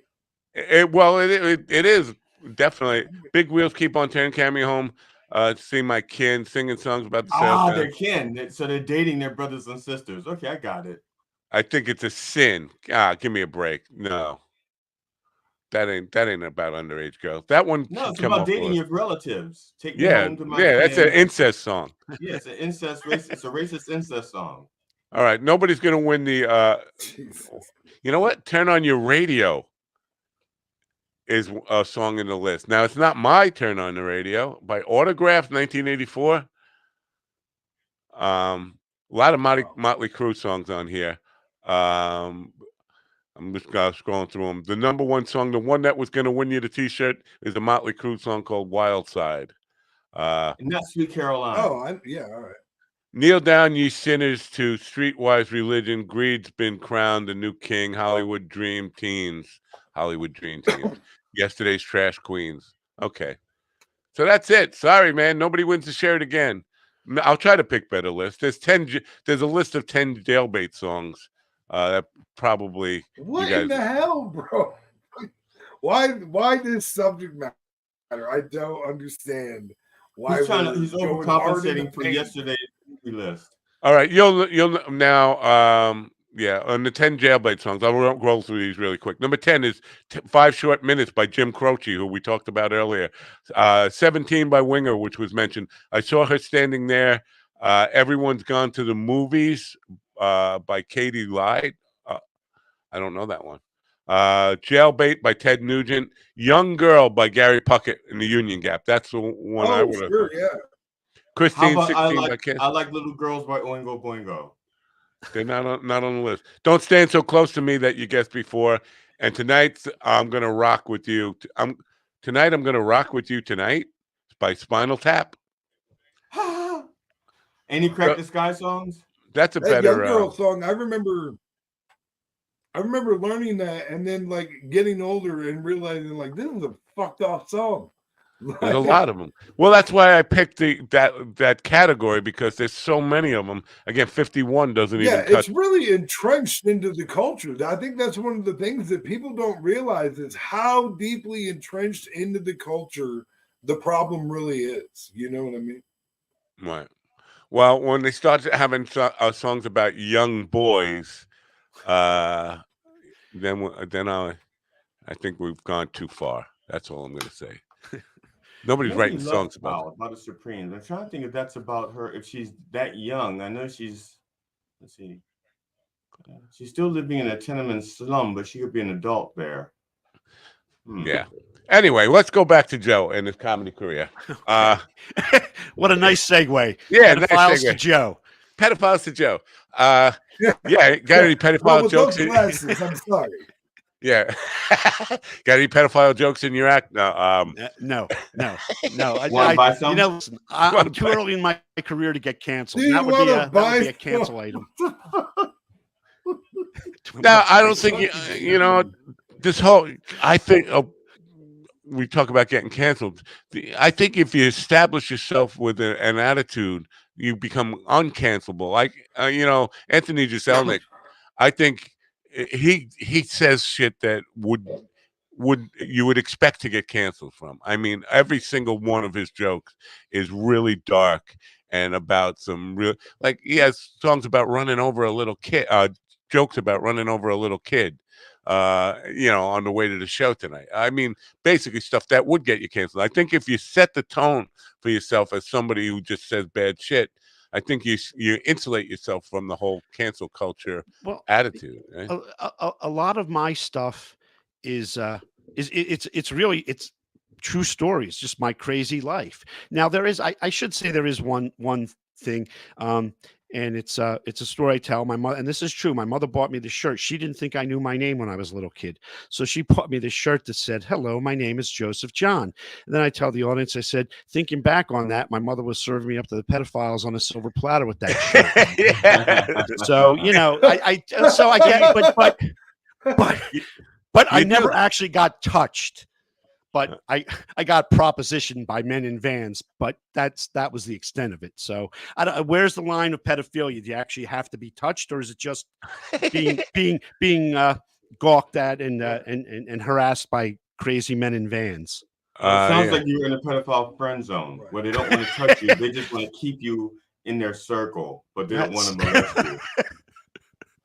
I don't know. I had to run pretty fast from that one guy, so that they look less weird talking to other kids. I wonder what YouTube is going to make of this. Whether I'm going to get some kind of monetization red flags on just the subject matter of today. But I brought it on myself with the song list. Anyway, so Jersey. Now, are you venturing into? You mentioned New York City. Have you ventured yes, like I've upstate been or in 5 Long states. Island? But Well, I did Tony Walker's podcast, Governors, and he's going to reach out to me, hopefully in the next week or two, with some available dates to do a show at Governors in Long Island. I've done a show in Philly. I'm doing another show a week from Saturday in Philly. I actually went down to vacation in Florida, and I ended up getting an open mic at Sad Man Comedy. I don't know if you know those guys yeah, down there in Boca. Great facility, great group of guys.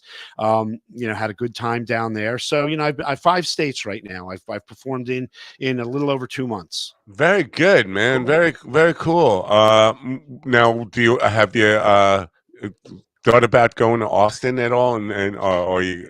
Yeah, I have. It's something that I have to. I don't think I'm ready, but in another 3 months, maybe I'm ready, and then I would look into that. Well, Absolutely. if you keep up the pace that you're at, you're going to get ready pretty quickly. Right. There is a certain luxury to starting when you're starting, in that young people really are totally broke. If they want to travel out and they want to do stuff, they're starving. You have actually built up a career where you're not going to starve if you go on the road for a couple of weeks. You're actually, you know, Exactly. Yeah. You don't have that desperate comedian smell. yeah. But Hey, I don't think you need it to hey, you can't succeed. I sell it think through the internet. Knock it off. but yeah, I mean, it is a luxury. I mean, I could never done this when I was a teenager in my 20s. Because it takes money to travel. I mean, God, have you seen the tolls? When I go to New York, it was like $50-$60 just in tolls. Then I had to get a hotel room. It was like a $500 overnight. You But I know, could afford it because I'm an old man and I have some money in the bank. I get it, man. You Or a know, lot of on credit. the tall stuff, they kind of sneak it at you now, because in the day you would stop at a toll and then they would tell you what the price was. And I remember when it was, there were 10-cent tolls in New York. Yeah. You throw a dime in the cage, and then it started going up $2 and whatever. But now they don't even tell you that. They just take a picture of your license tag or whatever, your registration, and then you get a bill in the mail of $45 that you just paid on this stuff because you're just driving through. It's like, whoa, I didn't. That's why they started pushing that, because they didn't want you to know how much money. Because somebody get to a toll booth, they're putting out like $30. It's like, what the fuck? Yeah. Every car. And now stop and saying, what the fuck? What the fuck? It's like, Well, when I went into, I got a hotel in Long Island when I was there, and I went through the Gothels and the Verrazano. They don't have booths anymore. Just easy. It doesn't even tell you how much the toll is. You just drive through. Now I'm going to get my bill. It's going to be like $40-$50 just for those 2 bridges back and forth. I think then, for each bridge. yeah. And then the Garden State Parkway, $2.10 a pop. I mean, that's but. So, like you said, I've got the luxury of being able to afford it. It's going to break me soon if I don't start making some money in comedy, but I'm not there yet. So, Yeah. Have you had your first really bad bombing yet? Have you had that experience of just no hecklers, no people booing, no bombing. I said I'm in that competition, the funniest person in Delmarva, and the last set I did that got me into the semifinals, there was one bit I did that just, landed dead silence, and I just kept going. I didn't sit there. I didn't dwell on it. I just went to the next bit and got the laughs again. Well, So I'm not wishing this on you, but I don't want to be, and don't keep it in your mind when it happens. But eventually, even the best of them bomb. Even if you've been doing it 20 years, there's going to be a night. But I think absolutely. It's almost like important. It's important to go through that. It's important to have that moment of. Out the sweat on the back of my neck, man, things are going really shitty tonight. I'm not feeling it. So, that's happened, but it's because my inexperience of being on stage. So, there were a couple gigs that I did where I didn't hear anything, no laughing, and I'm just sitting there saying, "Okay, I'm not funny. I'm not funny." Then I'd get off the stage. Oh man, you were so funny. We were laughing.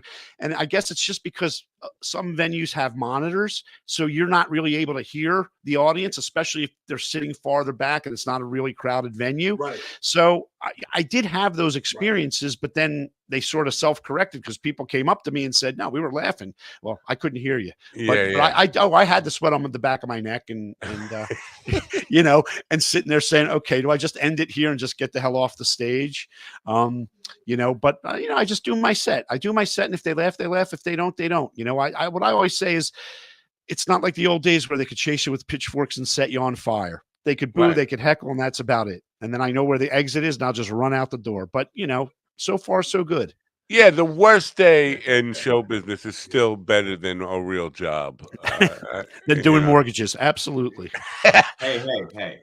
There's a lot to be said about doing mortgages. Some people. Oh, and I could tell you.